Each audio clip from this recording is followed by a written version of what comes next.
రైతులు రోజుకొకళ్ళు కొత్తగా రోడ్లెక్కాల్సి వస్తుంది. తాజాగా మొక్కజొన్న రైతులు, మామిడి రైతులు ఇద్దరు రోడ్డెక్కారు. మార్క్‌ఫెడ్ కార్యాలయాన్ని మొక్కజొన్న రైతులు ముట్టడించారు.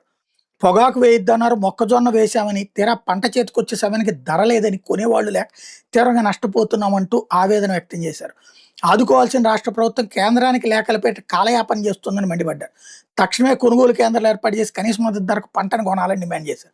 కొనుగోలు కేంద్రాలు ప్రారంభించకుండా రైతులను మభ్యపెట్టే యత్నం చూస్తూ ఊరుకునే ప్రసక్తి లేదని హెచ్చరించారు.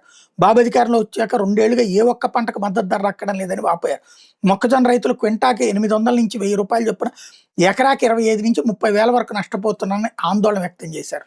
ఇక్కడే అసలు విషయం ఏంటంటే, రేపు వీళ్ళందరూ ఇట్లా గొడవ చేసి అమ్మేసుకోవాలి బ్రోకర్లకి తక్కువ రేటుకి.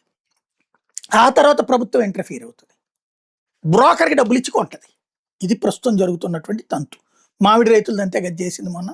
చివరికి ఫ్యాక్టరీలోడు బాగుపడ్డాడు. నష్టపోయింది, నడి రోడ్డు మీద నిలబడింది రైతు. జరుగుతా ఉంది అంతే.